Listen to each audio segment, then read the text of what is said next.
Ciao, sono Vincenzo Riccardi, sketch card artist per i set Marvel UpperDeck. Ho realizzato i set Marvel Flare 2019 e Marvel Weekly 2019. State ascoltando il podcast di Marvel Trading Card Collectors. Buon divertimento!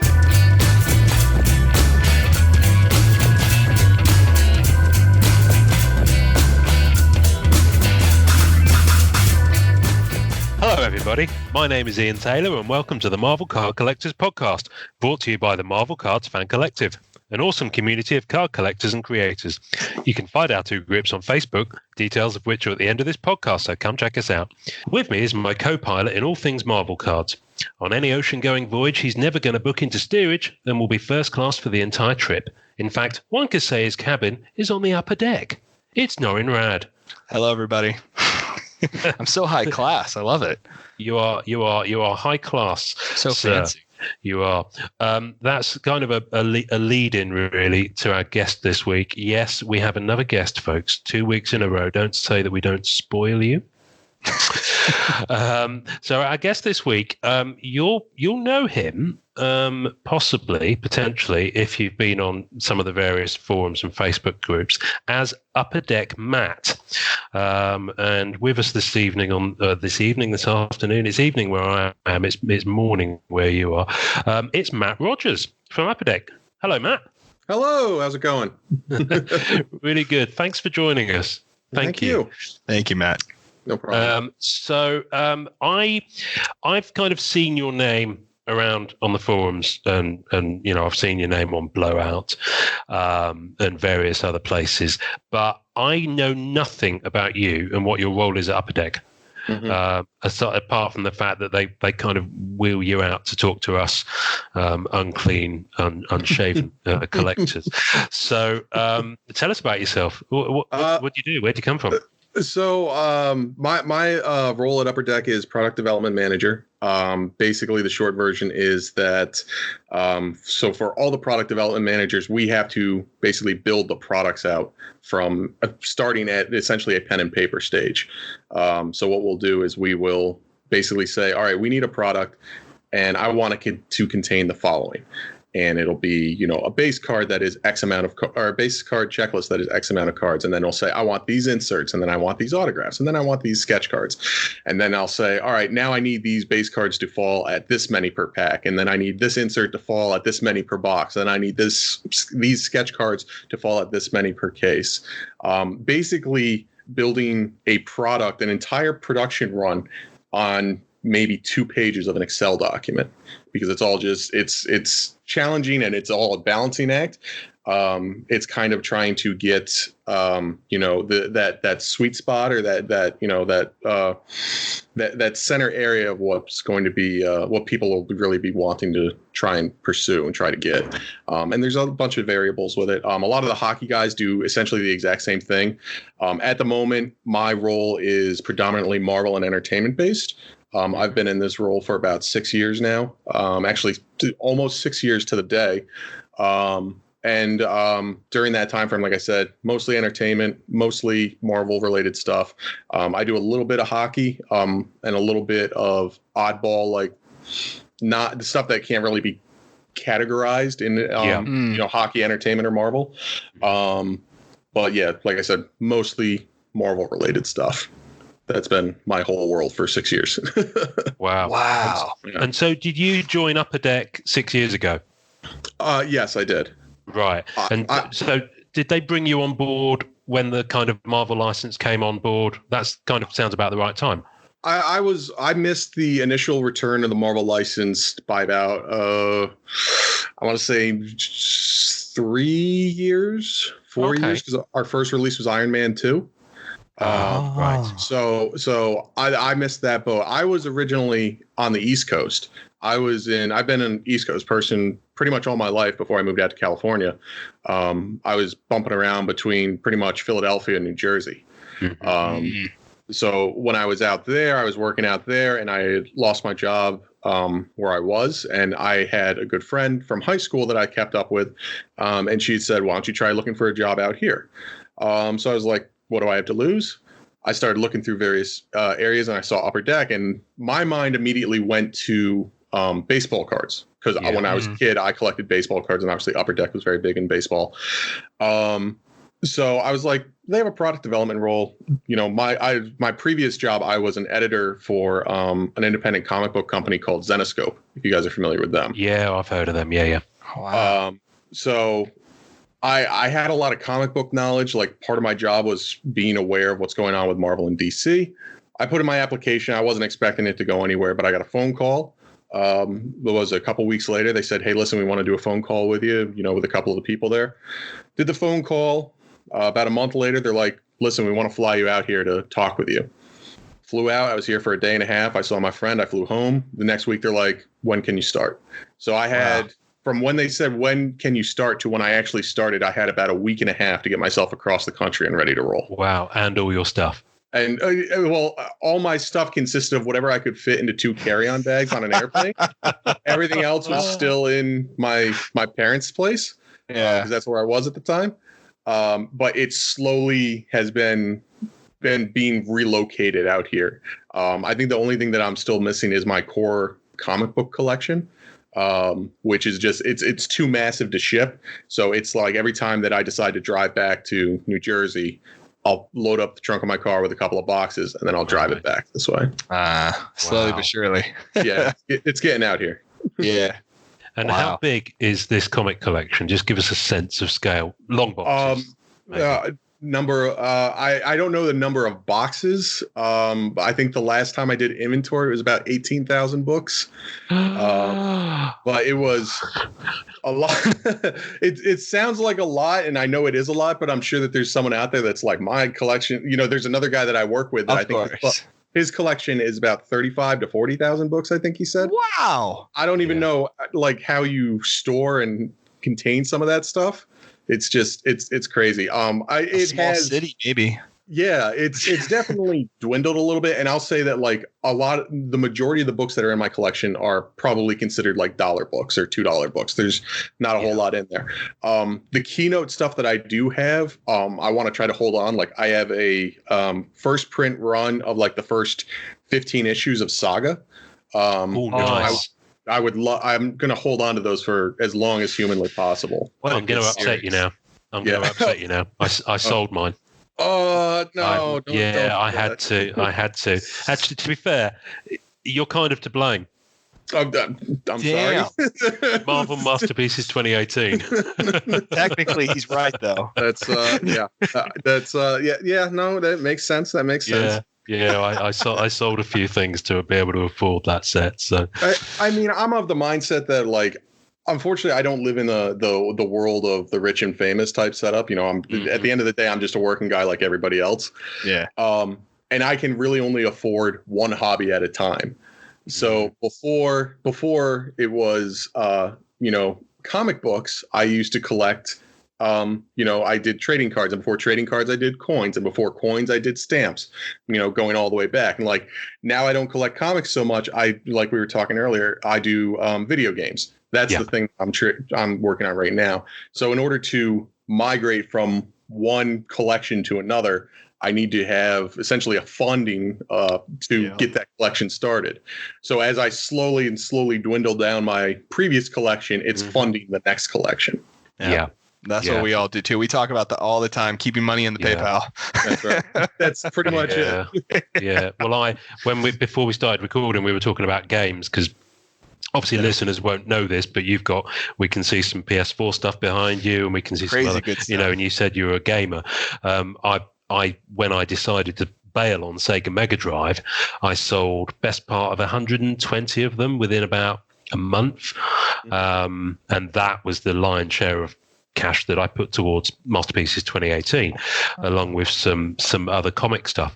I've still got about 60 of them to go, so I think I'm probably going to get back on eBay with those to afford possibly another set that's coming out this year. Which actually, let's get into this now. Before we started, just so that people know what to expect. What can you not talk about?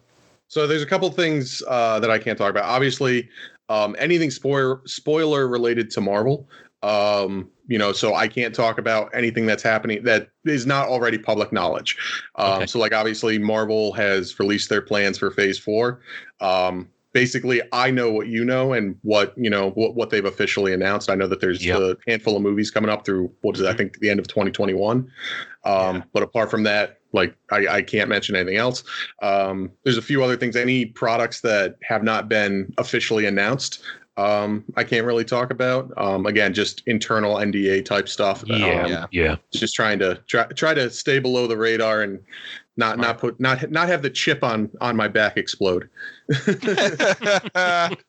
No, absolutely, and there will be no pressure whatsoever to talk about that stuff. Yeah, we were I was so excited to hear that you're sitting down and pre-designing all the inserts, all the numbers, what's going to be there, what the finished product on a large scale is going to be. I find that so fascinating, and I really love what you guys have been doing, and obviously what you're doing, which is the coolest part of it. So when you sit down and plan all this out, right? When you tackle whatever set you're working on, right? So how do you find inspiration? What do you do with your numbers? What are you more inclined to do? What are you more inclined not to do? So when it comes to a design or content structure standpoint, I'm always looking for something that's never been done before. I have a very, very outspoken motto that a lot of people in the company may be tired of me saying, but it's the honest truth. How many times can I put a picture of Captain America on a card before it gets boring? So I try to make sure that there's always something new and different. So I'll reference a previous product in Marvel Flair. We had the totemic teams insert. So that basically gave a new aspect to the collecting to build that essentially collection of teams on that totemic style. From a design perspective, when I'm looking for something, believe it or not, I go to Reddit a lot of times. I go to a lot of the creative boards on Reddit just to see like what people are doing. There's been plenty of times where I'll look at something, I'll say, that would be cool, but let's see what we can do for that in card form. There's a very excellent example where a person has taken old Yu-Gi-Oh cards and basically taken like 20 or 30 copies of them, cut out various parts of the card, and then assembled them back together so that it gives almost like a 3D molded version of that card. And I would love to do something similar like that. It's just that there's a lot of challenges in sourcing a vendor and determining how to do that. So it's something that's always been kind of in the works, for lack of a better term, but never really been able to get off the ground. I love that concept, and I'm sure you have a section or a file on your computer that just has a list of things where you're like, one day, right? Yeah, this could possibly happen. Yeah, for every time that you look in and you see a product and you're like, oh, that's a really cool idea, I like that. There's 3 additional ideas that never got further than a concept stage. I'm sure. Yeah, that's so great. Yeah, that's interesting. So if we so obviously you can't talk about stuff that's not been officially announced. This is not a trick question, I'm just curious. If a dealer has said that he's got 4 Marvel sets on his radar and he's putting that out there into the public domain on his email lists, and yet it's not on your website yet, it's not been on your social feeds yet. So what is the avenue of official announcement? Because aside from an EPAX only release, which was Marvel 80th, that was from our perspective as collectors and fans of the hobby, that was kind of a 24 hours announcement. Yeah, I love those 80s retro, by the way. Those were such a cool idea on that stock. That was really clever. That came out really nice. I'm glad. Yeah, Marvel 80th was had a lot of internal challenges with it, but I was incredibly surprised and grateful and happy that it performed as well as it did. I'm glad that a lot of people enjoyed it. But for your question, Ian, I guess the best way to phrase it would be, if you were to tell me what you've heard, I'll tell you if I can talk about it. Okay. So I'm pretty certain that you can't talk about Marvel Masterpieces, the next set, which we anticipate this year. Would I be right? Yes, that is correct. Okay. I've heard about another one listed was Marvel Age or Marvel Ages. That's also correct. So that will also be coming out this year. Again, I can't go into a whole lot of detail about it. That's fine. That's fine. Marvel anime I saw listed. That one again, I really want to talk about these. No, please no, mate. We don't want to do that to you. That's not what literally. This is. Just say yes or no. That's fine. Okay. I don't want you to feel uncomfortable in any way. I'm actually really happy about this one because I've been really enjoying collecting this one much more than I expected to. It's Marvel Annual. Marvel Annual. I've really enjoyed collecting that. Marvel Annual will definitely be making a repeat appearance. That's our one Marvel mainstay release that releases on a yearly basis. I can get into a little detail about it. The short version is that we've decided to go back and revamp it a little bit. It was getting a little stale with the same release every year. So we've taken what's there and kind of, for lack of a better term, revisited some of the ideas. Again, I can't go into too much detail about it yet because nothing has been officially solicited, but expect to see, basically a palette cleanse, for lack of a better term. It'll still be a nice entry level product, but it's going to be focusing more on the general concepts of what you're looking for in a trading card product. So you want to take a look out for various parallels, obviously sketch cards, the various inserts. We've done away with the manufactured patch cards. We've added some additional stuff in there, so that'll be out later this year. Wow. Sick. Okay. Wow. I'm looking forward to that. I'm still nibbling away at Marvel 80th because it is a deceptive beast. Yeah. A vixen of a set, I would say. I love that clippings are back for sure. That I was so happy to see the comic clippings. That was really great.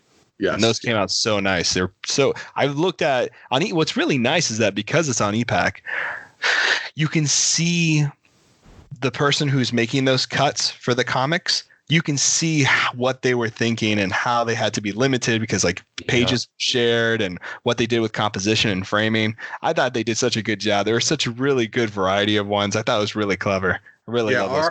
Our coordinator team and our warehouse team does a bang up job of getting those in there.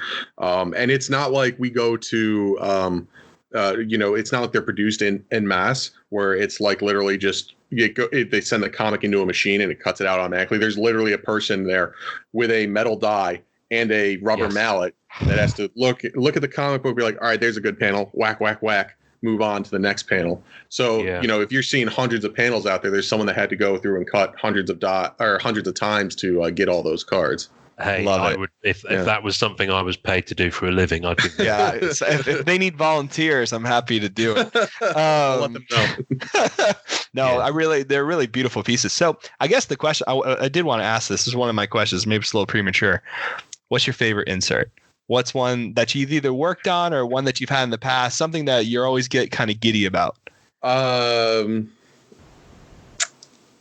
would have to say the stacks from Flare Ultra X-Men. That was one of the ones that I was very proud of.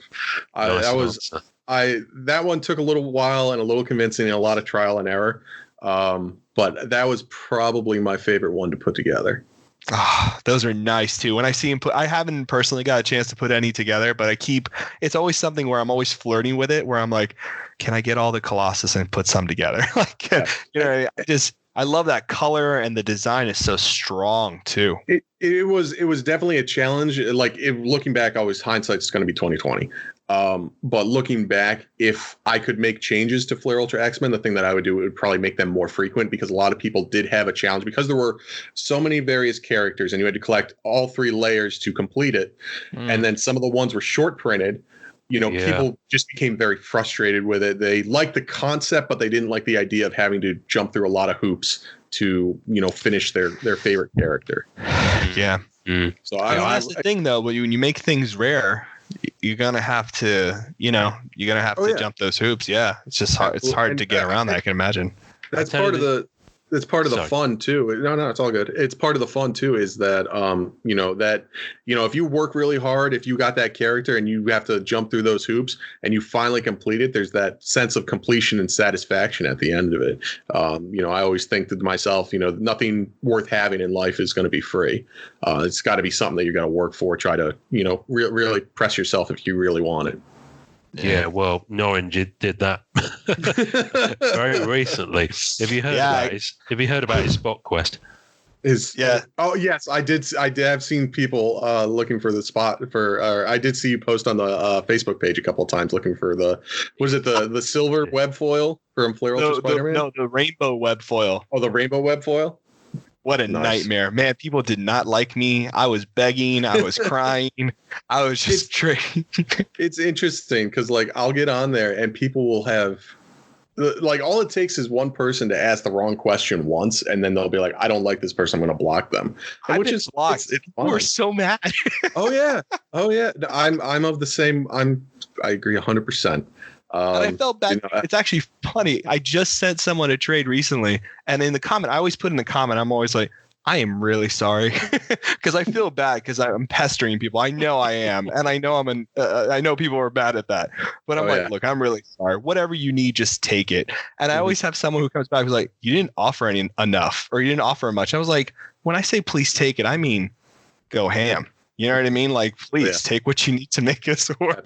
Absolutely. Yeah.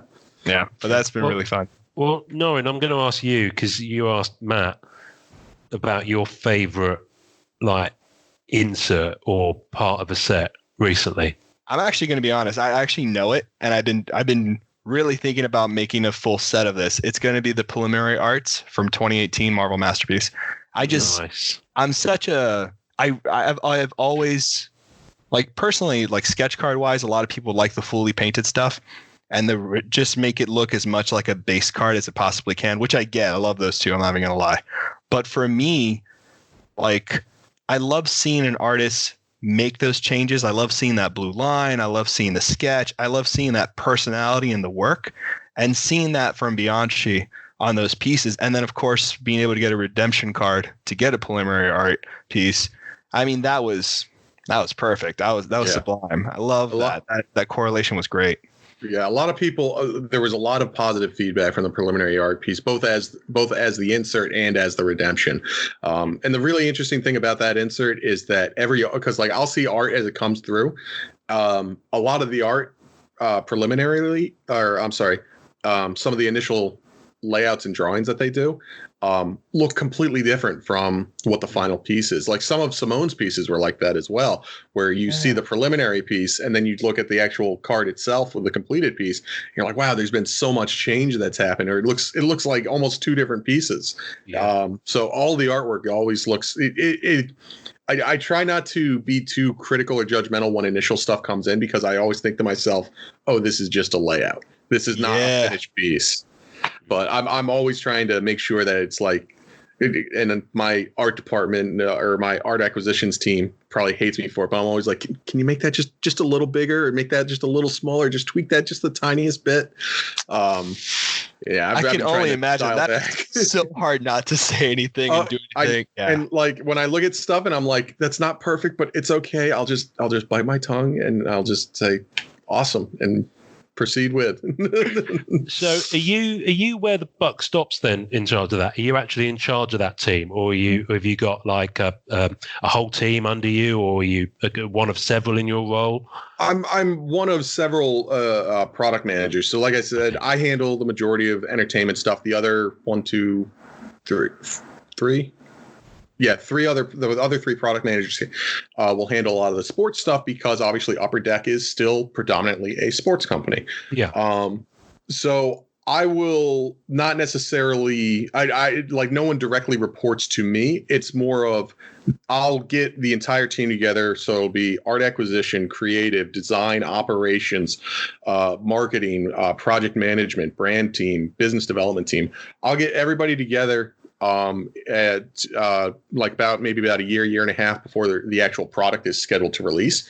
And I'll say, here's my vision. and I'll provide them with the long document that can range anywhere from 5 pages to 40 pages of like what I want this product to consist of. And then from that point, I hand off the baton and I say, go work your magic. And, at various points, they'll come back and be like, hey, do you think this would look better? Or, design will come back and be like, hey, do you like this color better type thing? And it's a constant discussion. It's always evolving. There's so many times where my initial vision, when I grab everybody together in a room, will change compared to what the final product is for one reason or another.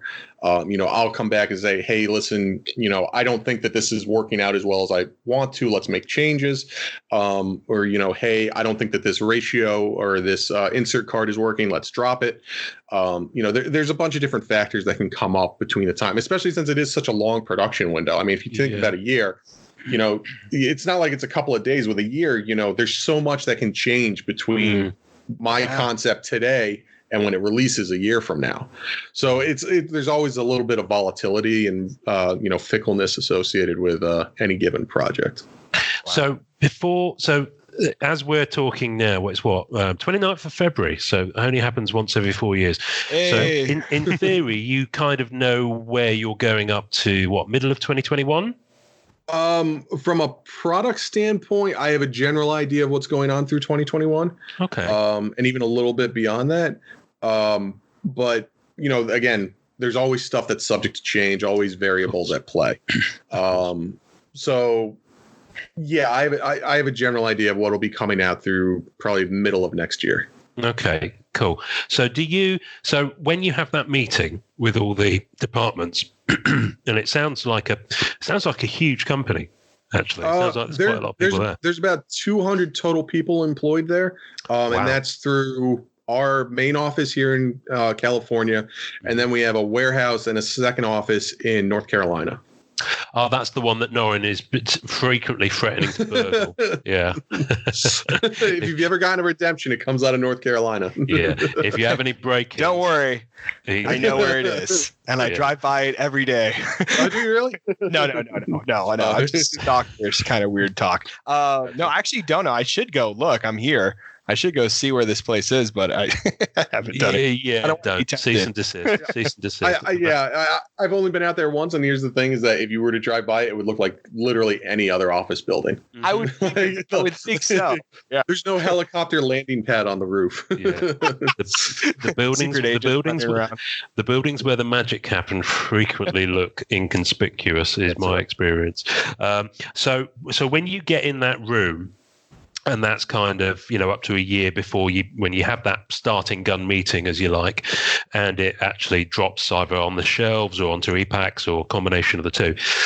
How long before that have you been working on it? So you go in there with a 4 to 40 page document. So how long does it take you to get that idea together?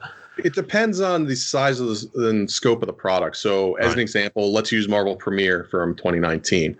There's not a lot in there outside of the sketch cards. The sketch cards are the main driving force behind that product. Yeah. So the inserts and then doing all the prep work before that meeting, maybe a couple of days at most. But then for larger products like masterpieces or like Flare Ultra, something where there's like literally 20 different designs, that could take me a week, 2 weeks, 3 weeks, depending on what's going on. And there's other steps too. Like I need to get my boss involved. I have to get our finance department involved. A lot of side discussions that happen prior to that meeting. And then, once I get the green light from beforehand, then I'll be able to, put that Word document together, have our general discussion. And basically, like you were saying, it's like the starter's pistol of like, all right, let's roll. Yeah, I'm with you. Because I guess you've got to go through that whole feasibility discussion because you're a business at the end of the day. You need to make revenue. Do you... This is just my curiosity, and you may or may not be able to say this. At what point do Marvel kind of sign off on it? Because obviously they're the IP. Does that happen before, or do you? We'll pitch a initial, for lack of a better term, like a elevator pitch. Kind of give them like, here's what we're thinking. What's your feedback? And they'll say, this is a good idea. Yes, this is not a good idea. Change it. And they'll provide that. And then based on that general information, I'll go through and make my I'll update my Word document to accommodate, with their requests. And then they will, they'll basically be along the way, or they'll guide us a little bit. But they are relatively just kind of like a side partner. They're just kind of watching from a distance. And if there's something that they don't like, they'll be like, hey, listen, we need to change something. And I would imagine it's like that with just about any licensed product, where like they obviously want to be involved, but you do you type thing. Yeah. We have similar thing on the licensed products I work on. So they'll sign off the initial concept. I think the most controlling thing we have is and it's not Marvel that we work on, it's something else, is the initial creative. And once that initial creative is signed off, then you take it and you localize it for whatever region the tour is going to. So that's kind of the way it works. So are you so you got the set design, and then so from when you go through that starting gun process and everyone's going off to work on it and come together and it's evolving, at what point do you have to stop and say, we actually need to get this thing printed? So how long before release do you have to actually, get it physically made? I mean, obviously you've got the art part of it, where you have to get the artists doing their thing. If it's an original art set, and I know that's a much longer lead thing, but I'm just curious to know on a Marvel annual, for example, where it's not original art from our understanding. That decision kind of falls more on operations. I don't get a whole lot of insight in regards to when something physically hits the press. That's up to operations, because obviously we're working with a print vendor, and that vendor has their obligations that they have to meet. Sure. So they'll basically say, hey, listen, you can have, we'll be available at date X, and we will try to obviously reach that date as best as possible. Sure. Okay. That's interesting. The process of selection, because your cards are absolutely, I'm not blowing smoke up your bum, but I will do. They are top-notch quality in terms of the physical print of them. And, I've worked in marketing for 20 years. So I know when we do a good job and we come out with something that's got nice spot gloss on, or it's got UV or whatever it is, how nice it feels in hands. So I think whoever it is you use, and I'm guessing it's not just one setup, the quality control is, on the physical product is brilliant, Correct. Yeah. We'll have, we'll do, obviously print checks and whatnot, for the various vendors. And then even when everything is printed and, basically, fully assembled and, basically ready to go off to distributors, we'll go out and do a case check at the vendor, where basically we'll just grab a case off the line, to make sure that collation and everything's falling properly. You don't want to end up with a situation where it's like, oh, I opened this box that was supposed to have this case that was supposed to have one sketch card in it, and there were 40 sketch cards in there. Like, we want to try to avoid that as much as humanly possible. You don't have to, Matt. You don't have to. I don't have to. You have that problem. You send it to me. We talk later. Don't worry about that. It's a big challenge. Yeah, I'll keep you in the loop. Right. I'm going to ask this because someone will ask this afterwards. So I'm going to ask it now. That case that you pull off the line, does that product get put back in, or does it get taken out? So what if you pulled a printing plate for Spot from Fleer Ultra Spider-Man when you were doing that case check? Would it go back in the product? You messing up my rainbow, Matt? Don't do that to me. No, at that point, it can get reshuffled in. It depends on the printer and what their availability is, because usually, like I was saying, what they'll do is that they'll start assembling and putting everything together. We'll open the case, take a look. If it's possible to put everything back in, we obviously will. And then obviously there's other variables associated with it. So like, for instance, all of our products require a no purchase necessary clause, which basically means you can fill out, a simple form for any product that's released. And you will, if you're one of the first lucky few people, you will get a random insert card out of a given case of that production run, which I think more people need to take advantage of if they don't, because free cards are free cards. I'm looking at Norrin. I didn't know this. So there's no purchase necessary on if you ever look at like the back of a wrapper or a box, in very fine print, there's an area that says no purchase necessary, and they'll give you all the details on there.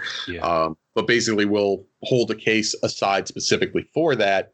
And then if you fill out whatever the details are, I think it's the website that you go to. You can basically, if you're one of the first handful of people, like I said, I don't know an exact number, they'll send you a free insert of some capacity out of that given set. Wow. Okay. Well, I'm 90% sure that's how that works. Like I said, it gets all the legal stuff in there. No, of course. Definitely read the no purchase necessary statement on the back of the foils and boxes. they're going to be busy Monday. They're going to be busy. Thank you for that. Like, who's Ian and Norn? What's wrong with these guys? Yeah, exactly. Why have we got 16 things from different sets? This is so bizarre. I think it's just one per person, and it has to be like a set that's released in the last, I don't know, 2 relatively. years. Is it 2 years? I don't know if it's 2 years or for some reason I thought it was less than that, but it is possible. But again, it's also once everything gets claimed too, and depending on the product, that stuff can get claimed pretty fast. Yeah, sure. Well, speaking of pretty fast, Marvel 80th, I couldn't believe it. I mean, I can extrapolate the numbers from what I can see in the publicly viewable part of EPAX, but you guys must have like line graphs about product release and how quickly some of it moves for those people to get those initial achievements. So, on Marvel 80th, for example, it went fast. I mean, I think by 36, 48 hours, all those 10 original art pieces had gone. Mm-hmm. Yeah.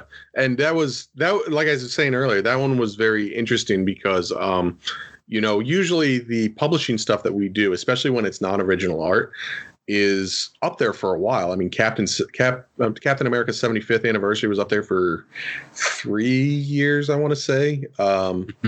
Even Flare Ultra X-Men was up there for 2.5 years. Flare Ultra Spider-Man is still up there to this day. So Thank it's the Lord. I'm trying. Okay, I'm trying. Listen, we just buy the cases. You'll get the card eventually. You're right. You know what? What have I been doing with my life, Matt? Give me a second. So yeah, a lot of people were very surprised because like we were initially thinking of it as a slow burn, essentially something that would, it would take time. It would eventually sell out. But it was something that happened so quick and so fast. And I think what a lot of people happened is that people saw the achievement structure, and there was a lot of hype behind it and a lot of hype associated with it. And they're like, people were like, they did their own, what I like to call clown math. It's when you do math that's based on not having all the information. Yeah.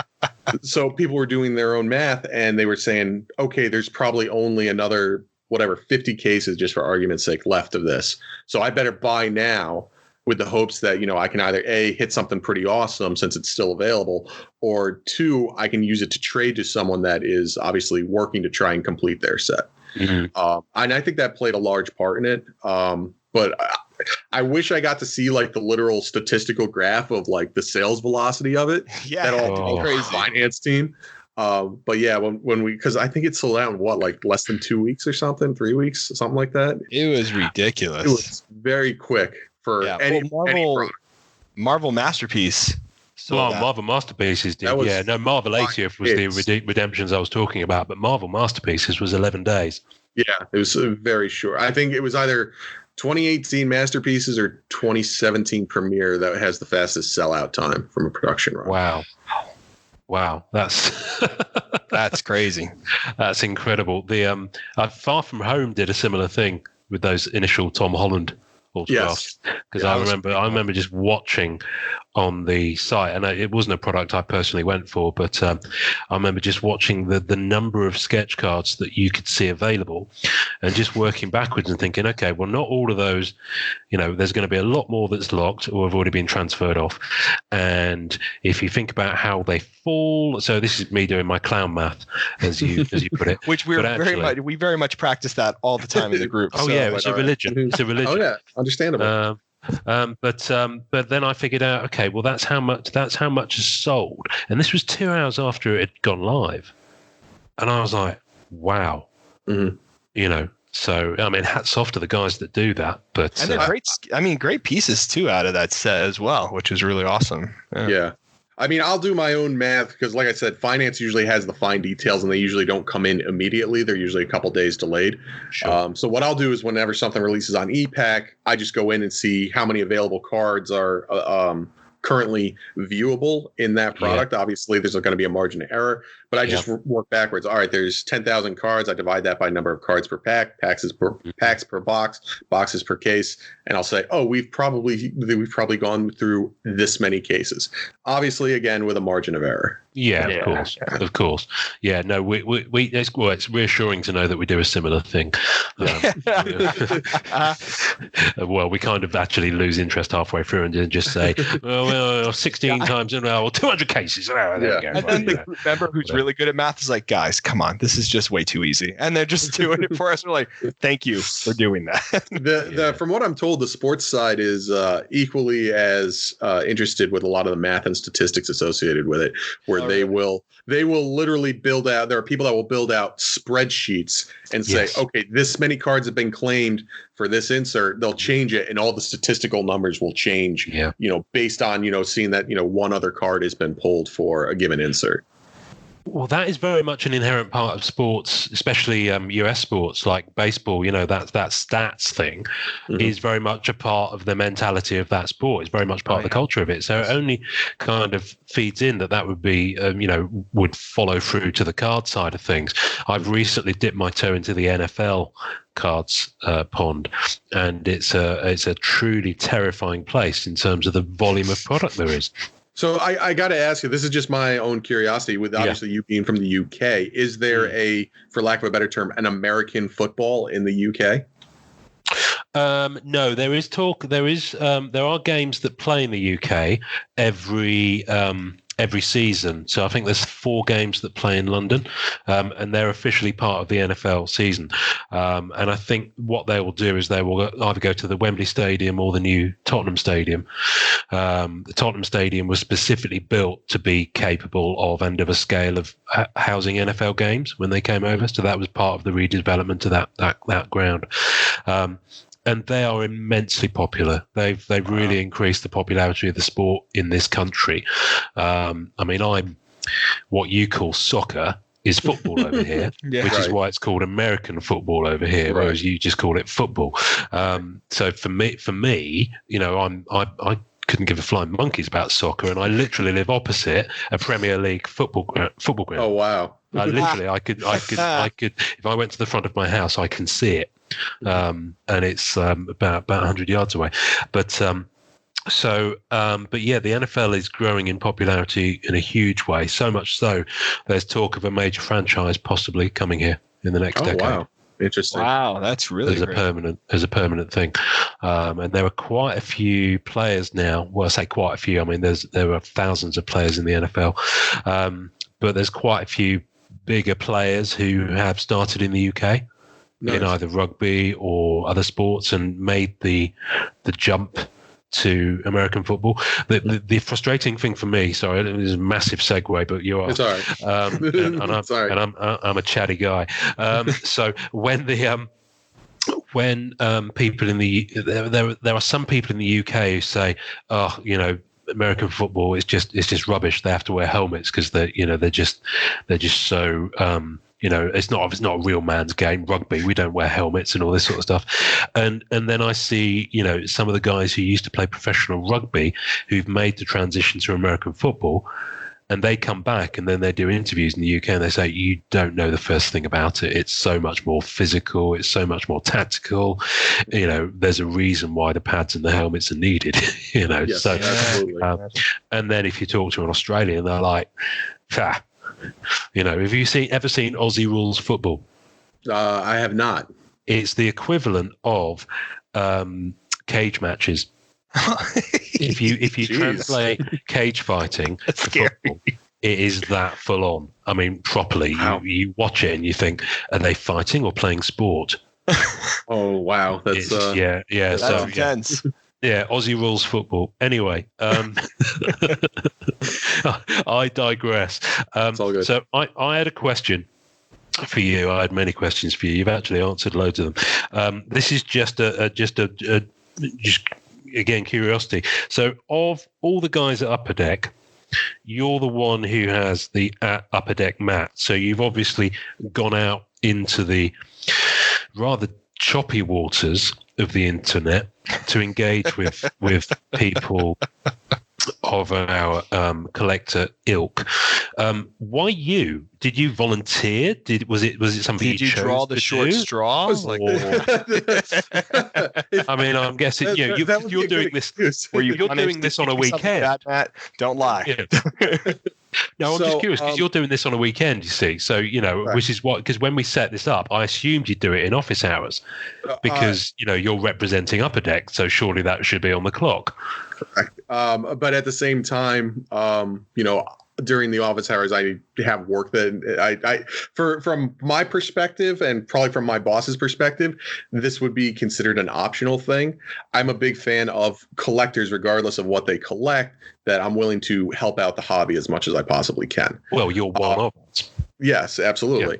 Yeah. So when it comes to why I decided to pick this up, so when I first started there, my boss at the time, he's actually gone on to be our director of games and esports now, said, I had been out of the hobby for probably about 15 years at that point. And he said, hey, listen, here's a website called Blowout. Go check them out, do a little R&D research. And during that time frame, I'm looking there and people are obviously having conversations back and forth. And I go to him and I say, hey, why don't we have a representative on Blowout? Why don't we have someone there that can convey stuff? And his immediate response is, well, it just puts a target on your back. Like, obviously, people are more than happy to, converse with you and have conversations with you. But when people see that there is a readily accessible person that from that company that, they just spent $1,200 to buy a case of something and they didn't get that one card that they're looking for, they're probably going to be a little unhappy and they're going to want someone to kind of take the brunt of their displeasure. Well, you kind of become customer services. In short, yes. But my goal was to be an information channel for people, because a lot of the problem that I was seeing was that people were speculating and saying, oh, Upper Deck does this, and oh, this trading card set doesn't have this, et cetera, et cetera. And I wanted to be there to set the record straight. Which I tried to do as much as possible to a point. Once I started getting like direct messages of like, I'm the bad guy, and it's like, you're the reason that you personally are the reason that, I didn't get the thing I wanted out of my box or my case. I was like, I think I need to dial back my involvement on this. I like I said, I'm all for helping people out and being, the voice and information channel. But when I'm spending more time answering, or I'm spending more time, working on the Blowout forums than I am doing my regular job responsibilities, I have to kind of reevaluate a little bit. So I went through, I basically dialed back my presence on the forums, trying to stick to simple yes or no answers and just poking my head in. But that doesn't mean that I don't visit the forums on pretty much a daily basis, multiple times throughout the day, just to see what's going on. If there's anything really outlandish or really wild happening, I'll chime in and pipe in and just be like, hey, listen, here's the quick answer type thing. But I've definitely stepped back from my interaction that I do on Blowout. And plus my job responsibilities have obviously increased over the last 6 years. So I need to make sure that I'm doing what I need to do when I'm in the office.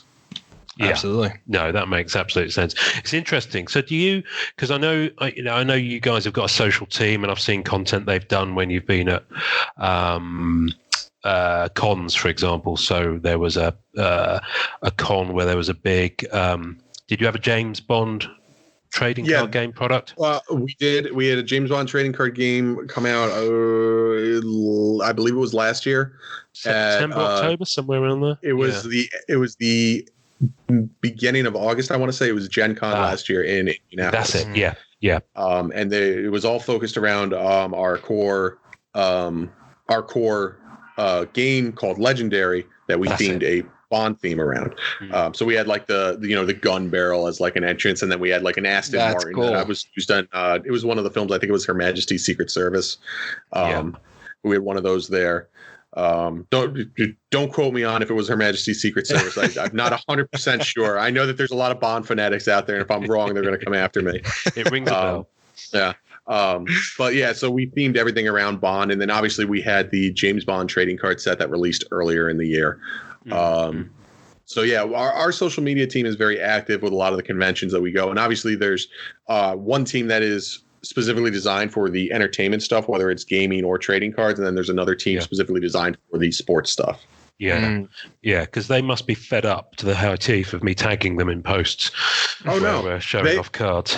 Oh, not at all. They actually love it. They've actually actively encouraged people to that. If you get a big hit or you get a big card out of a pack or out of a box, definitely post it, and they'll try their best to interact with it, and they'll probably repost it for try and elevate that posting as much as possible. Well, that makes me feel better because I keep tagging Upper Deck Entertainment, and I'm just like, oh man, these people are going to be pissed. I got my first on the at Collectors feed, which has been going a good 18 months now. I think I got my first Upper Deck End 2 weeks ago.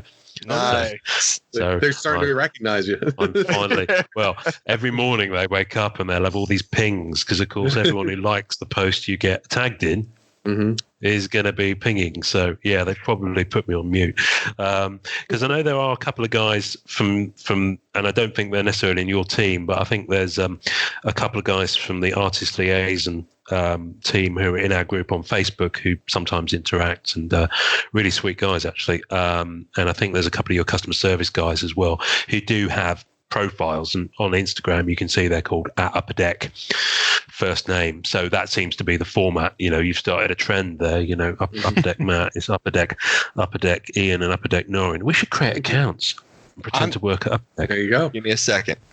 To pretend to work at Upper Deck? I got to call legal right now. Ian said that. I don't pretend. That's crazy. No, I'm joking. Sorry, Ian.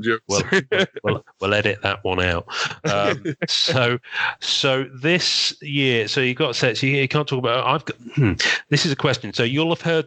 I think you said you've heard maybe 80% of the podcast. So thank you for that.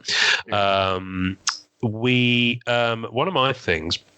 And I've noticed this, and I think it's just a change in obviously you've massively changed the distribution of these products. And I'm guessing some of that is a necessary change for it to be viable for you to actually create them, because, the distribution network of old doesn't exist. There are a few comic shops around, some of those big stores that used to stock stuff, everyone I talk to talks about, going down to the corner shop and buying packs at $1, when I was, in 1995. Well, newsflash, it's no longer 1995. So you've got to do distribution a different way, hence e-packs only products. But I've noticed that you've stopped doing physical promo cards for sets. Can you talk about why that decision was made? Because I'm curious on that one. I missed them. I believe that the last promo card that we did was for, and I could be wrong because this is all marketing side, but I know we did one for Flare Ultra Spider-Man that was a non-sports update. Yeah. Anything past that, I don't have a whole lot of insight into, just because that's not really my department. A lot of that falls onto the marketing team. They'll be the ones that determine, where they, release information to the proper channels, whether it's non-sport update or it's cardboard collection or Beckett or anybody.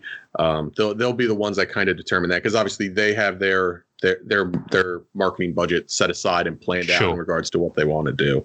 Sure. I was always a big fan of the basically the, not necessarily a single card, but it was like a 4-card connected panel or something, where it was just large, like 5x7 that had like 4 cards on there from the upcoming set, and you flip it over, it's like, oh, look for the new Fleer set that'll be coming out in 1996 or something like that. Because like usually that art was usually the best art out of the set. It was like, oh, that looks so cool, I can't wait to go grab that type thing. Yeah, I guess it's it's interesting. I mean, when if you ever talk to those guys, feel free to tell them that we're always available, and we're actually free in terms of the marketing budget side of things, if they want to include us, because we talk about your products all the time, and they might think, well, they're doing it anyway, so we don't need to kind of include them in our plans. But if they want to add us to the list of channels, then they're more than welcome to do so. I had a question that I wanted to ask. So you mentioned about, you mentioned the promo and stuff like that. You're a collector as well. So what's your favorite set for Marvel side? For me, that you remember? This is going to be a hands down one, but it was 1994 Flare Ultra X-Men. And there's a reason for that. The short version is that at that time, when that came out, I would have been 9, I think. So when that set came out, my family was moving from a house in Rhode Island to a house in New Jersey. And when you're 9 years old, you think that like, oh, I'm losing all my friends, my life is over essentially type thing. I'm not going to have any social thing. So the one thing that I did enjoy was Saturday morning cartoons. They had the X-Men animated series, which was huge at the time. Mm-hmm. And I remember we were at like CVS or the local grocery store or something. They had just general retail blasters of Flare Ultra X-Men. My mom bought me a couple just to keep me and my sister happy. So when I started school, once we moved in the house like a week later, so it was the middle of the year. It's not like I moved during the summer. Like I think I had like 4 months of school left. That was how I bonded with a lot of the kids, is that because they all watched the show too. And I say, oh, I've got these awesome cards. And they were like, oh, well, I've got some of the cards too. And we'd trade and go back and forth with it. So I've always had a very strong soft spot for Flare Ultra 94. And that's part of the reason why the 2018 Flare Ultra X-Men utilized that design from the 94 Flare Ultra set. Love that design. Perfect stuff. That design is chef kisses to that. It's really just so good. It really does. No, for real. So true. Our design team. So we didn't have when we built the 2018 set, I don't believe we had to build the designs from scratch essentially. Because it's like a 20-something year difference between the 2018 set and 94 set. So they had to build it from scratch, and they did a fantastic job emulating it. And it looks so spot on. Hey, listen, if you need a head start on any other retro sets, this boy here has rebuilt pretty much. You've rebuilt at least the format of about 3 sets. Yeah, so like people were asking, so I rebuilt them for fun, to kind of get into stuff like that, because I wanted to make like a lot of us are Marvel Masterpiece 96 fans, right? And I was like, okay, let's make some promo posters. And remember the promo posters that were like the on sale now? Yes. And they're like the longer, right? So yes. I made some of them for Marvel Masterpiece 96. Nice. And using some of like the box art and stuff like that. So had to recreate that cloud thing and the transparent thing and all that other fun. So much fun, man. So much fun. There's so many creative people out there that are able to take a lot of that old stuff and like make I love people that make like custom binders for the 9-pocket pages. The people that make the custom binders for their favorite set, I always think those just look amazing. And they do that, because they're so involved and they're so dedicated to that set. Like that's their thing that they love. And they're like, I'm gonna make this binder and it's just for me. And like people are like, oh, can I get one of those? And like, no, this is just my own thing. Well, it's really cool. We had someone in the group who did it for dog tags. Yes. And he did the logos, right? I think that was by Marvel hand. Dossier. Yeah, he did Marvel Dossier. So and because they don't fit in the pockets, because they're not cards, they're dog tags. Yeah. So what he did is he built a background that was a card that was slotting behind it with the logo of that character. So the Black Cat one had the Black Cat logo. Yeah. Of course, that's my go-to in my head. That's so weird. Why would you follow that? I don't know. And the Captain America, the Iron Man, and he put the white piece of card in behind it with this logo and just framed it on there. And he did the whole dog tag set. And I think he did the logos by hand too. Like he took his time to did he? I think they're markered. Some of them are. Like I don't think he copied and pasted. I think he took the time to make them. Wow, that's incredible. That's dedication. No, it's really pretty. I mean, and it looks beautiful as a set too. He did a really nice job. And that's one of a kind piece now because he's done that custom work, which looks so good. That's awesome. It is absolutely awesome. How come? Again, you might not know this, given your promo cards answer. Any chance you guys could do some binders? We get that question a lot. Again, that falls outside of my department. Oh, okay, all right. Yeah. Who do we need to have on? I'll send you some email address. No. Yeah, put a word in. Yeah. But that question gets asked a lot, both from retailers as well as the individual collectors too, about doing the binder setup. Yeah. Yeah, I mean, even, to my mind, even if you did them as a limited thing, like you do the prints, or because I know there was a Marvel Masterpieces print that came out recently with that Simone had signed, which looks absolutely incredible. That you could kind of do it through that kind of. I mean, listen, I'm talking to you, and I don't know the first thing about how you're structured in terms of how those prints work, but maybe it's something you could offer via there. I don't know. These are just ideas, and I don't work in the trading card industry, so what do I know? But I know it's not as easy as that. You've got to think about the whole. They're not easy things to ship. They're not easy things to store. Plus, challenges. Yeah, and your sets are so big.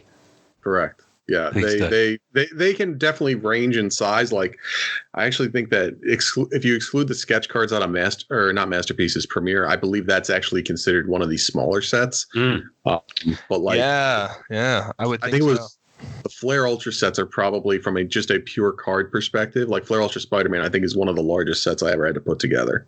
Yeah, it's crazy. There's so many parallels and so many stackables and so many various, short prints and color variations and things like that. It was, it's definitely a big undertaking. Yeah. Well, some guys have actually made it their life's mission to actually do it as well, and you can see the amount of binders they've got them in is just absolutely crazy. Which is why I quite like. I haven't actually got it in hand yet. It's still sat in your ComC warehouse.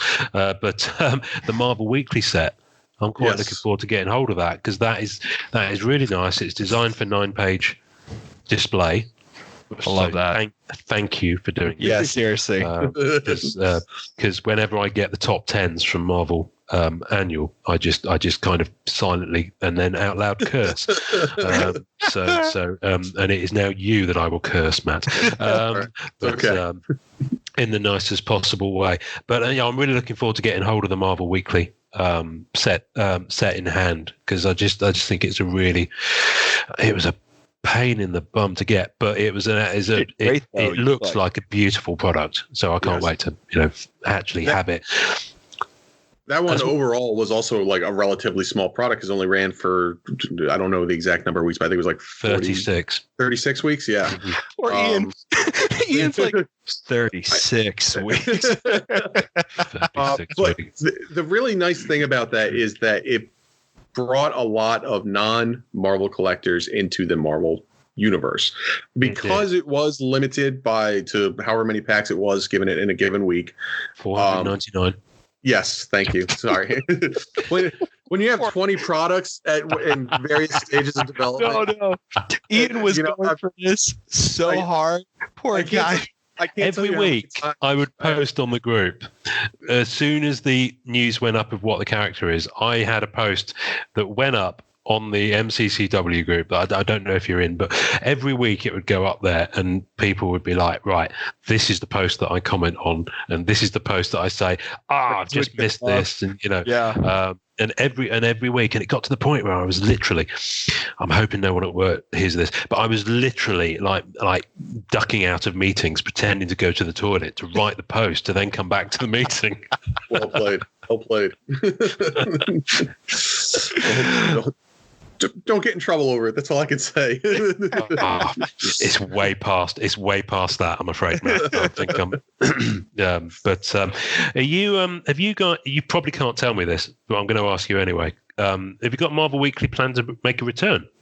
That is correct. I cannot tell you about that. Okay. That was very, very nicely answered. I'm going to take that as a yes. I've got a little quick fire round that I typed here. But Norrin has actually already asked some of them. So favourite set we've done.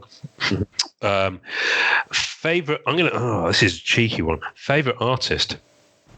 Are we talking sketch card artists or overall artists? Your call, sir. That's the question I want to hear. Good man. Yeah. That was your call. Good work. Your call. Sketch cards, I'm a big fan of. Obviously, Freddie Ince stuff has been phenomenal over the last year or two. Everything that he puts together. I'm also a very large fan. This actually answers both, or fills both categories. Bob Larkin who did stuff for 2017 Marvel Premiere, and he's done stuff for the Flare Ultra sets, going back to the '94 set. Yeah. Bob Larkin does an amazing job. Any time that he's given, that he's able to draw something for us, I love everything he puts out. Do you get to meet these guys? Nice. It depends. So for some of these smaller artists, we don't necessarily get to go out and meet. It usually comes down to they're going to be at a convention. I'm going to be at that convention. Yeah. I'll usually go through Artist Alley, and like if I see anyone that I notice, I'll be like, oh hey, I'm Matt. I work with Upper Deck. And I'm not the only person that does that. Our talent relationship team will do that too. They'll go through and be like, hey, I'm so and so. I'm with Upper Deck. I'm just stopping by to say hi. And they'll also look for new people to add to our talent pool as well during that time frame. Yeah. I think during Comic-Con is the only time that we will explicitly have artists at our booth. So I think 1 year, I don't recall if we actually had Juiceco at Comic-Con 1 year. You did. You did. Yeah, it was like 2014 or 15. Yeah, it was definitely 14. Yeah. He was signing the big prints of Lady Sif and someone else. Can't remember now, but I bought 2 off eBay. And they're rare as hen's teeth. They're rare as hen's teeth now. Yes. But yeah, that's the one where we'll actually have artists that are at the convention. We'll be like, hey, listen, we'll do a promo spot with you. So I think, was it last year or the year before, we had David Nakayama come out and sign a bunch of stuff for us. And we, dedicated like an hour or two to him. And we usually try to get artists that are relatively recent. Like a good friend of mine, we had Nia Ruffino come out to the booth because she did gallery print. She did the what was it? The Electra. I think it's called the Electra Boogaloo print. Yeah. Which is done. It's done in that very I believe his name is Nigel artwork style from like the early and mid '80s. Yeah. So we had her we commissioned her to do that for that show, and then she was going to be at the show. So I talked with her and I was like, hey, why don't you come out for like an hour or two, and we'll get you to sign some stuff. And it's good promotion for both the artists and us. Yeah. We had those San Diego ones, because you're in San Diego, did you say? Greater San Diego area. Yeah. Okay. So the so obviously that's for me it's Mecca, the San Diego Comic-Con. I've never been there. I'm in the UK. I wanted to go for my 40th. That didn't happen. 50 is the next big one, so maybe I'll get to go to it for that. But it's kind of the Glastonbury Rock Festival of the Comic-Con world. It's that kind of thing. So one day I'll make it there. But I make a point of buying those promos that you have the artist sign off eBay, and that's the only channel I can get them from, unfortunately. So, and I've got Eric Wilkerson. Yes. Did some. David Dorman did some. This was Fleer Ultra Spider-Man. You had, which was 2017, I think you had signed. And there were 2 others I can't think off the top of my head. And then the year after, it was Ultra X-Men related stuff, and I got a few. I can't remember those. And then last year, I've only seen one, which is Bill Sienkiewicz. I don't know if we actually had him at the booth last year. We may have had promos for stuff, but I don't explicitly recall having him at our booth. But I could be mistaken on that. That'll explain why I've seen relatively few of them on eBay. Yeah. It could just be possible, someone. Yeah. Yeah, it's possible that we had a promo of his artwork, because I know that I believe he does have a booth at Comic-Con, and someone had the promo. And they walked up to his booth and they were like, hey, would you please sign this? That explains that. That. Well, I did buy one of those, and it was in a package that Norrin sent me that got lost in the mail. So oh, no. That's not good. No. We've sent tons of stuff, but we've already claimed it as lost. So hopefully something comes up. But it's just that random one. Norrin actually sent me 2 packages the same day. The one that did arrive had an original Juiceco prelim from Masterpieces 2016, and I can never pronounce the guy's name, even though Cacao, I believe it's how it's pronounced. Yeah. His original artwork before he did the digital finishes for Black Cat from Fleer Ultra Spider-Man. Nice. And that was in the same package. So the interesting story with Kyle is that there's a lot of people from when I was working at comic books that I actually brought over to Zenoscope because they'd be like, oh, we need art for this or art for that. And I would be like, hey, I know this guy that can do stuff. So like one of the sketch card artists, I didn't actually know this at the time. We were commissioning art for him back in 2012, 2013. And then I saw his name pop up on a sketch card checklist. And I was like, wait a second, this is Salvador Velasquez, the same guy that, did comic book stuff for us back then. Yeah. And I was like, oh, wow, that's awesome. So there's a bunch of guys that, I kind of brought with me. Kyle was one of them. I actually knew David Nakayama from when I was doing, what was it? I think it was called Avengers of Sinbad. That for the comic book stuff. And I was like, I bet he would be great for the X-Men 92 set, specifically because he did the X-Men 92 covers. I was like, let's bring this guy on board. Nice. So, it was interesting to see the crossover between because I hadn't talked to some of these guys for, 6 months or so. And I was like, oh, man, we can bring some of these guys over here and see what they want to do. What was it? The old art director, Anthony Spey, has done a bunch of stuff for us. And me and him still good buddies. He's still back east. And, every once in a while, I'm always trying to get him on board with more stuff. Wow. That's so sick. Yeah, that's so cool. See, this is the kind of thing where I kind of want to take you out drinking and have you tell me some more of these stories. But, no, because if I go out drinking and I have a couple too many, I might say something I'm not supposed to. It's not going to end well. And we already have a yes. We'll figure this out. Okay. Yeah, we'll edit this together. That works. It's fine. We'll have you say all sorts of stuff. I'm going to take a quick segue from the quick fire round because I have got a couple more questions on that. Sure. Because we were talking about artists. And I just want to give a thanks to this week's intro artist, Vincenzo Riccardi. And everyone listening is probably thinking Whiskey Tango Foxtrot because we had him do it before. But of course, he did two for us. He did one in English, and the one at the beginning of this episode was in Italian, which is always wonderful to hear because it's a beautiful language. So, Vincenzo, thank you very much for doing that for us. I don't know what. I think I've just pressed the wrong button. There we go. Let's do that. There we go. I almost shared my screen with you then. Which I actually should do. Because you need to feast your eyes on his Instagram. So I'm going to share my screen with you. Bear with me. Let me just share this. There we go. And you can see my screen and how marvelous is technology. So Vincenzo Riccardi, I have actually, if I can find which browser window. Oh, no, that's my UpperDeck. I shouldn't show you that. What's this? How many trades do you have? Oh, I've got no idea. No, I've got no idea what's going on. I've got 6 browser windows open. I've got no clue what's going on. Here we go. So Vincenzo, I apologize. I'm murdering this. Your Instagram feed. Vincenzo _Riccardi _Vin artwork. Or you can go and find him on Twitter, which is a lot easier to say. He's at Vin artwork on Twitter. And he's posted something today, actually, which I retweeted on our podcast account, which is Wolverine sketches I did for Marvel Upper Deck sketch card sets. And he's just put together some Wolverine stuff, and it's just wonderful. He's got some flair. He's got some Marvel Weekly. I love that whole style, and they look so good in person. I commissioned him to do Jubilee and Magic for me. Ooh. So yeah. He did a Magic on Marvel Weekly, and he did a Jubilee on Flair. So that should be coming in. Nice. Yeah. Well, I retweeted that and said I really need to get a commission from him. So. They're clean. They're beautiful. I love that color scheme. Smart. Yeah, really nice. Really different. I might have to drop some dime and actually do that. So, Vincenzo, thank you very much for that. So here's a question for you, Matt. Let me stop sharing my screen because you don't want to accidentally see something. Ian. Naughty. I can't actually figure out how to not share my screen. I can't operate technology. Help me. There we go. Right. I think I've turned it off. Marvelous. Yeah. Matt, have you ever commissioned anything?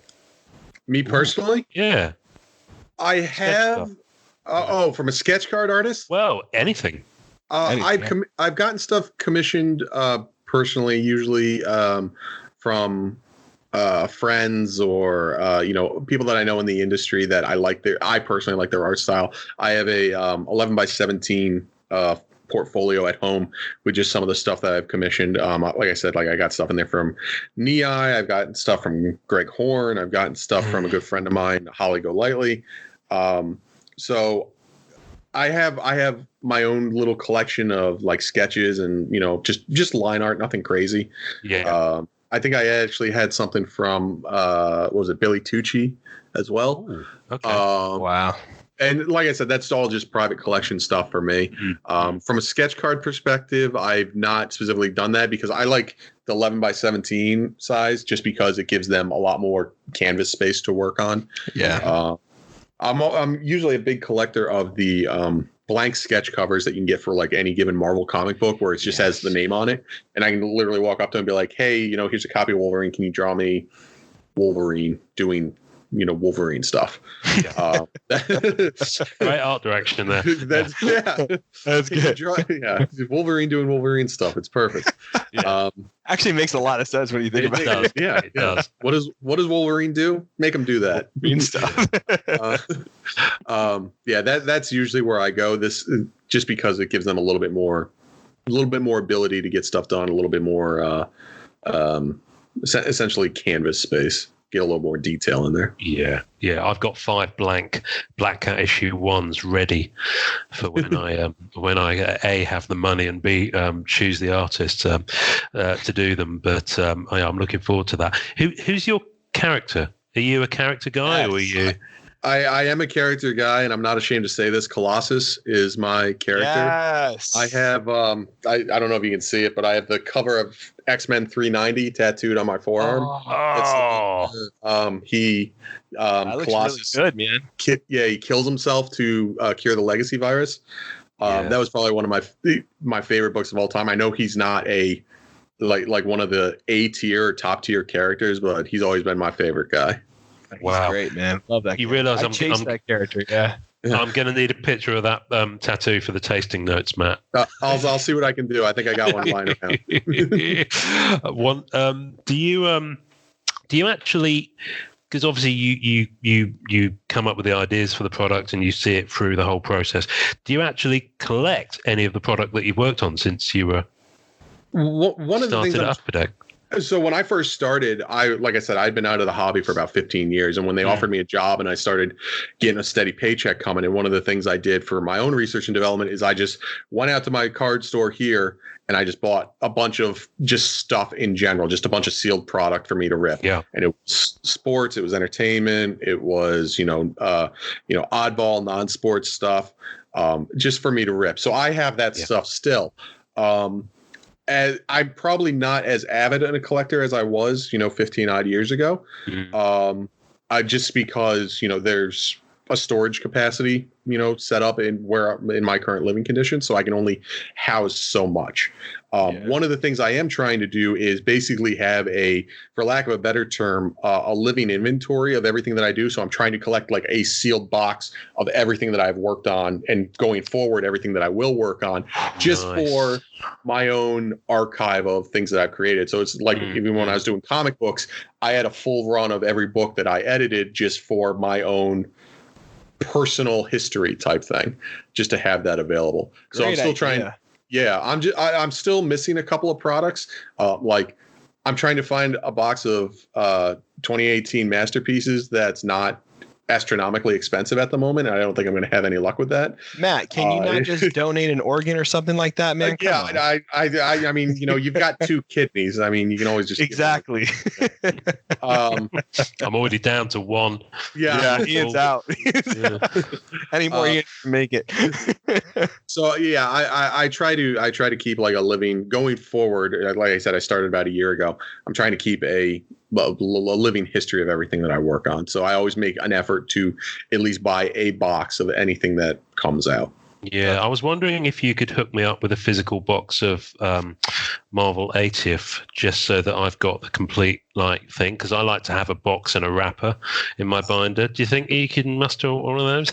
That would be interesting, because I don't believe one was designed. Because it was explicitly e-pack. There was no need for a foil wrap. Yeah. Nobody was in the middle of making the box. You're like, I'm sorry, it's going to be e-pack. No. Well, we've speculated before that we see the wrappers for the digital only products like Marvel Weekly and Marvel 80th, because you do see picture of a wrapper. That's the whole that's the whole kind of gimmick, I guess, about opening the pack online. And we did on a previous episode say, wouldn't it be good if they just made some wrappers as like incentive things for those collectors, especially on the retro side of things, because as a collector, you've got guys with binders and they've got one of each type of wrapper in there, and then they've got especially for the Ultra X-Men, they've got the ones that came in the comic books, the ones with a single card on each side. Yes. Yeah, those. And then you've got I've got some of my long boxes upstairs. I've got boxes that are flattening as I speak. Like Marvel Beginnings Series 3, I'm flattening one of those so it can slide nicely into my binder. And I just leave it under one of those long boxes for a week and it sorts it right out. I tell you. Nice. There you go. So it's really good. I used to do that because I used to work in West End Theatre, and I was in box office, and then I went into the marketing side, and I've got pretty much a flyer and or a theatre poster or both from pretty much everything I worked on in that 20 years. So cool. Which is not an inconsiderable space commitment, given I went to a marketing agency and at one point I was working on 20 different West End productions, but we'll not go into that. On the quick fire stuff, what else? Have you ever had a trading card designed or made of yourself? The short answer is yes. So there is in the Legendary game, obviously Marvel is the core product. In one of the there's characters called bystanders, which are essentially bonus points, and it's usually a civilian person interacting with a hero. So if you go back, I want to say it's either the Civil War 1 or the Civil War 2 expansion. I am one of the bystanders in that trading card set. That is so cool, man. I've got to find a picture of that. I think I have a picture of that floating around somewhere. But yeah, so they do that for all the staff in the building. So whenever a new bystander comes out, they'll add in a new picture or a new artist rendition of one of the staff. Well, Matt, that could be the picture of you that we use for the tasting notes. That works. It's funny too because so in that bystander, they classified me as a banker, and they're like, "What hero do you want to be paired up with?" And I'm like, Colossus, obviously.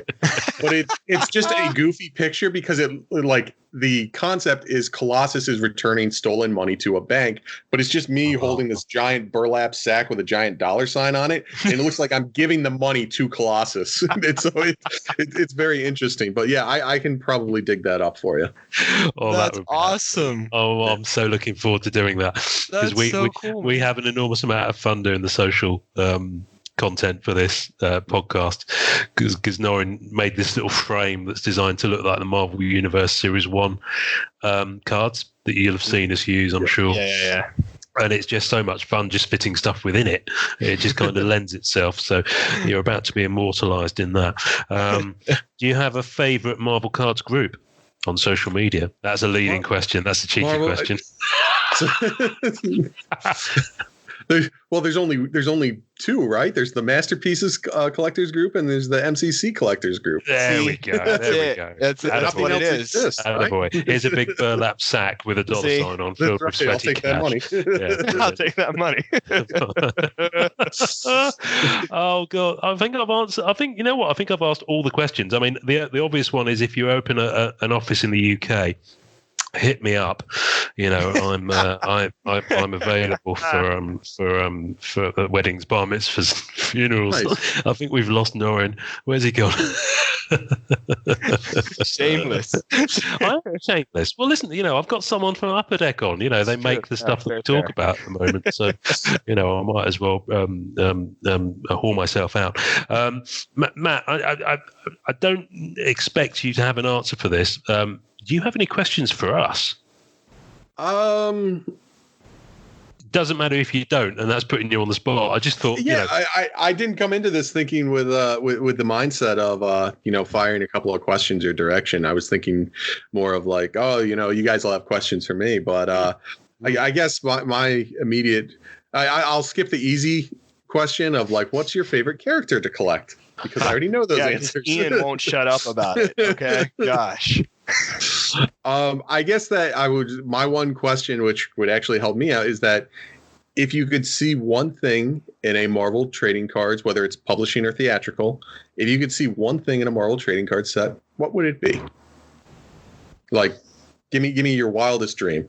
Oh, Wildest dream. Oh. Norrin has pretty wild dreams, so I might have to let him go first on this. Usually involving silver shiny men.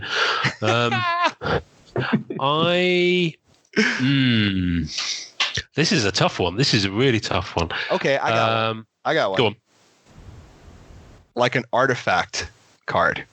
So like a manufactured piece of Thor's hammer, or like a piece of the Surfer's board. You know what I mean? Or something kind of like made up, because like in movies you have those kind of patches and all that kind of stuff. Right. So just like these iconic elements or something like that. I mean, I guess there is a rendition of that or something like that. We tried doing something like that with if you remember in Flare Ultra Spider-Man, we did the synthetic webbing. Yes. Really cool. Well, that would be interesting if we get like oh, it's the leather wrap from around Thor's hammer or something, right? Or like a clip of Captain American's shield or something. You know what I mean? I just thought that, because I love the webbing stuff too. Like that's so fun to see that in that kind of shadow box type of stuff. Right. That was really cool. Yeah, those shadow box cards, they're thick. I got hold of the Black Cat one from Premiere 2019. It's the only card I've got from that set, and it is literally. I mean, it's thicker than my iPhone. Right. It's like the if I remember correctly, the Spider-Man cards are actually probably about twice as thick as the Premiere cards, just because the webbing material that we had to put in there was just so thick and round. Yeah. They were probably close to an inch thick. Yeah. Well, one of our group members actually had one mailed to him because he pulled it, and he was showing like the side view of it. And I had no idkind it was huge. That's awesome.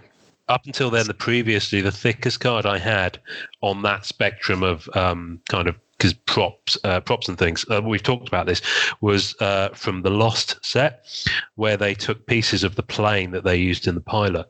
And they put them into the cards, and that is thick. I mean, that's pretty heavy as well. Not as heavy as your Master of Magnetism sets, which that's really cool. Flare Ultra X-Men. And there's 15 of them, which is I've got 4 spaces in my 9-card page. 3 spaces. I can't even do my sum.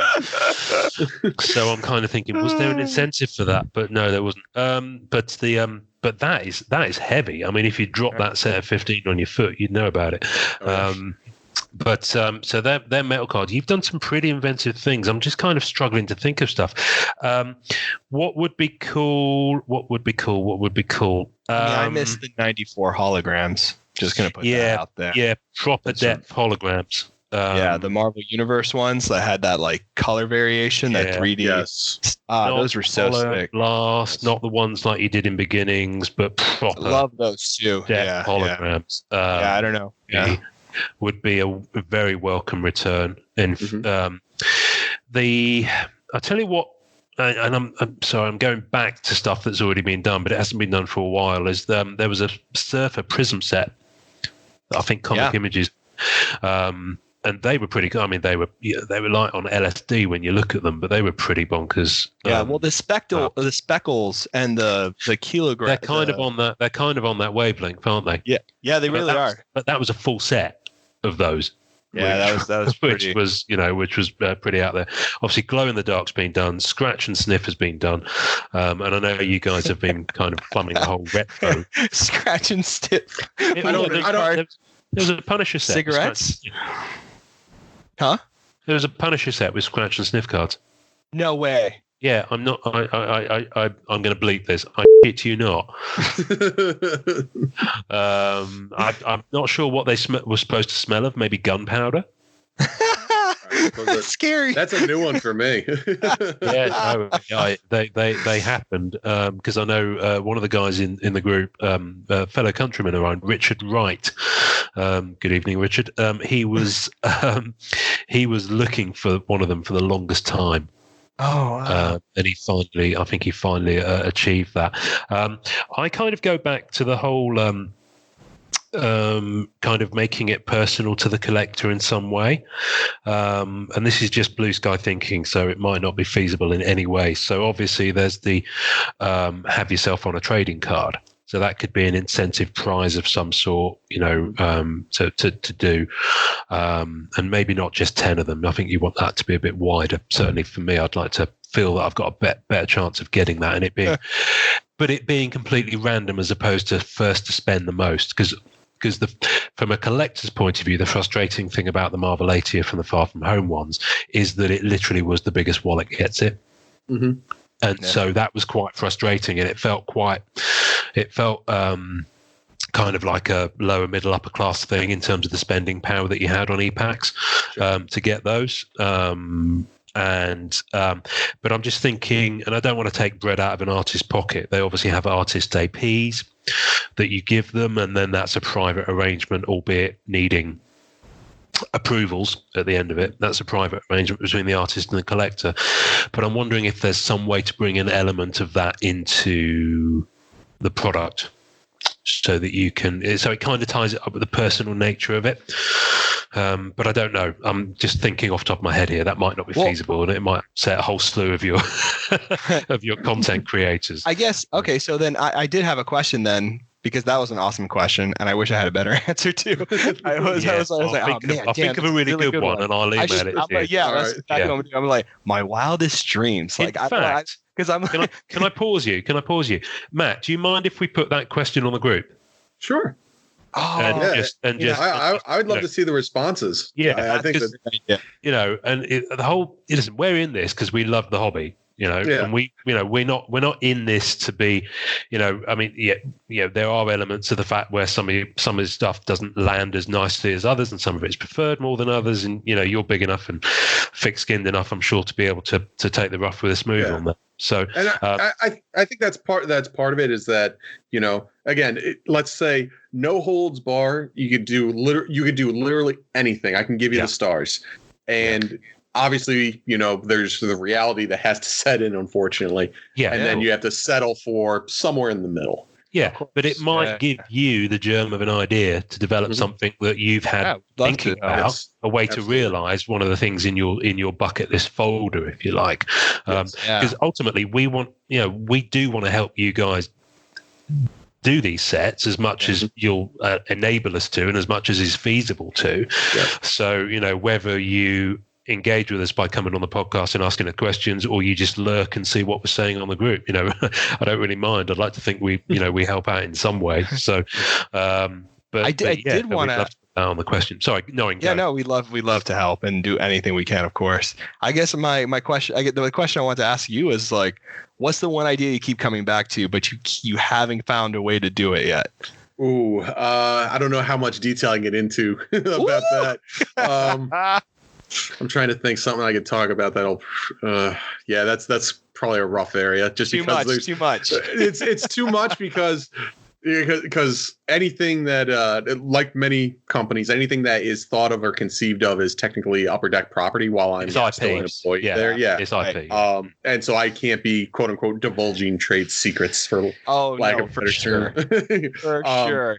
So I'm just trying to think if there's anything that's like been completely scrapped, and I can't think of anything. Well, what was one in the past that you did do that you felt really good about, like, finally getting in there? Well, definitely the Flare Ultra Spider-Man one, the webbing card. There was also the this is obviously a side product, but for the very first Alien set, if you broke any of that, there was a chestburster card, which was it was a standard card that had a die cut in it that went through the entire card, but there was a little piece of nylon in there, or some type of fabric that looked like a chest burster from the movie Alien. And what you would do is you would put your finger through the card, and you could have it look like a little chest burster. So cool. That was probably one of my favorite things. I've got to get one of those. Alien had a lot of interesting ideas. Like, I love the fact, and a lot of the retailers didn't like this because it was issues with balancing boxes, but the physical box itself opened up like an alien egg. Yes, So I it saw had- that with It had 4 edges, and that was probably like, I know a lot of people probably, obviously they want the contents inside the box. That was probably one of my greatest moments, and maybe operations like most dreaded moments at the same time, because they have to come up with a whole new die on how this is going to work, where the egg just like opens up and like there are all the packs inside. But see, like that idea is this, but then all of a sudden you're opening this box and it's not a standard opening box experience. It makes it stand out. It gives it something unique, something different, something that people aren't going to see before. And again, it goes back to that statement I said earlier. How many times can I show the exact same thing over and over again before someone gets bored of it? Yeah. I always try to do something new and something unique for every project that comes out, with the hopes of someone that was on the cusp of being like, maybe I don't want to do this anymore, see something and be like, no, I definitely still want to do this because that looks awesome. It's funny too, because those conversations come up in the group all the time. It's like, I just spent too much on 2016. I can't do this right now. And people are like making those statements, and then all of a sudden we see more, and we're like, I think we're gonna have to. Yeah. No, I know exactly. We're going to wrap up shortly because I'm sure we've all got homes to go to. Oh, actually, we're already in our homes. Sorry, that came out wrong. Right. I've got a couple more things that just came to mind. One of them, I don't mean this to sound like a gripe, but is not really. But I'm sure some people will be glad I asked it. When you're planning ahead stuff, it feels like the announcement, and this might not be your area, so I'm hoping this will be a bit of feedback that can carry through. It's tricky in terms of affordability, because there are guys who like to go for multiple sets. For not to know, it seems to be that we're knowing less and less about when something is exactly going to drop in terms of budgeting for it. So Marvel ATF was obviously a very quick one. And you had to have the readies, and for a lot of people that will be a slow burn, me included. I'm still chipping away at it, but I know a lot of people are kind of saying at the moment, I'm sure you've seen them saying it, they're kind of not sure what to spend on.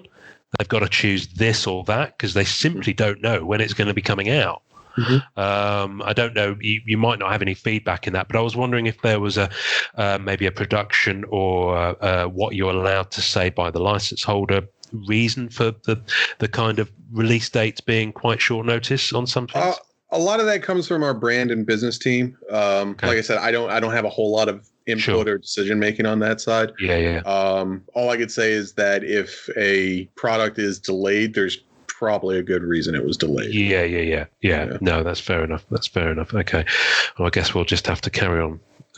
Well, I did have a gripe. I'm just going to put this out there. I'm just going to say, there's a ban list, and I don't know about other people, but I'm feeling very personally affected by it. I feel like maybe it's directed at me, Matt, and I'm just putting that out there just for you to know. Do you feel that is definitely a statement that you have made? Well, it's kind of like, people go onto airplanes with horses now, and they're allowed to because it's their emotional support animal. Yes. It's kind of Norin's emotional support animal. So you're violating, personally, Matt, are violating his constitutional and legal rights. I'm ending this call right now. No. Final question from me. And then we'll let you go and get some lunch or some whiskey to get over it, and you'll be shaking as you draw it to your lips. Do you think it's likely that you'll carry on splitting product over physical and digital release in the way that you did with Annual, in the way that you did with Flare, in terms of a Power Blast set that's in physical and a Power Blast set that's in e-packs, for example? That's a question for debate. There have been times, it's kind of a experiment, for lack of a better term. Like, obviously there were cards specific to hobby, and then there were cards that were specific to e-pack. A lot of that was because of the feedback we were getting, where e-pack had the achievements to go with it. As part of that, that's the e-pack exclusive content. So it's still kind of a living experiment, for lack of a better term. Whether or not it will continue, I probably can't say at the moment. No, of course. We're it's always something that we're reevaluating. What happens today is not necessarily what's going to happen tomorrow. So we're always kind of juggling feedback and trying to make everyone aware that we hear your feedback and your criticism all the time. And it's, even if it's negative, it's a good thing. Because it, gives us information on how to move going forward. Those changes may not necessarily happen in the next release, but they will happen going. Yeah, they will happen in the future. Yeah.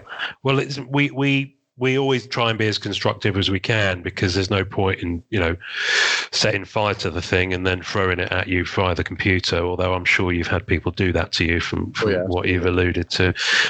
So we try and stay as constructive as we can. And, the whole ethos of this thing is to, we are, as trite as some people may find it, hashtag one hobby. We're trying to be, there's no point in going off and saying, I'm just going to sit in the corner over here and pout because it's not the way I want it for this release. It just doesn't do anyone any favors. So I think you get where we're coming from on that, because you've listened to enough of it. So, but please, whenever you go into one of these big meetings, just, pass on our thanks, because we recognize you guys are, are doing some, big stuff, and you're trying to keep it fresh, and that much is evident. Sure. Yeah. It's really evident to us. Yeah. We all really appreciate all the hard work you guys put in, obviously. And, really love the designs. And it's just so nice to hear that you're the one who's always trying, from an artist and a creative standpoint, always trying to push yourself forward and find inspiration in anything. Mm-hmm. I mean, to have someone at the helm that's making that decision and always pushing themselves forward is just reassuring and really fun. And so cool to speak to you about this stuff. Oh yeah, no problem. No, thank you. I'm glad you guys invited me. Really, thanks. It was so funny because, I always see how things go on Blowout and stuff like that, and I was like, let me just email him and say thank you, and just be like, "How are you, man?" Because I was it's all good. This poor guy. You're not alone, because obviously the people that are openly aggressive and openly negative are, I will assume, is the minority of total people, especially on Blowout and whatnot. 95% of the people on there are genuinely positive. They're like, hey, listen, I don't like this thing, but I appreciate what you're doing, and thank you for the help, and thank you for helping me guide through this. Mm-hmm. That's how I see the majority of people that are in just the general collecting community altogether. Yeah. But it's the ones that are the ones that do have a negative outlook or are genuinely upset are the ones that usually talk the loudest. Yeah, or spend more time on the internet than elsewhere. So. Correct. Without looking at myself in the mirror too much. No, listen, all the guys in our group, generally speaking, anyone who pulls any of that sort of stuff, they're showing the door, because it's life's too short, quite frankly. We want to be there and talk about stuff we enjoy, and we do enjoy it. So thank you, Matt. I really appreciate you making time for us today. Matt. Thank you. No problem. And if you ever want to, door is always open. We'd love to have you come back on at some stage. If you're ever free on a Saturday afternoon. Oh yeah, just drop me a line. Yeah, we will do. We will Maybe after a big release or something, just a recap or something. We'd love to hear your thoughts of what were some of the biggest challenges, or what was really fun for you for that set, or something like that. I think that'd be really cool for people to hear. Or maybe questions from folk in the group. That kind of thing. Cool. Yeah, an FAQ. That'd be cool. That'd be good. All right. Well, listen. I'll just head us out. As ever, folks, you can find us at the MCC Pod on the Twitter, on the Instagram, and on Facebook.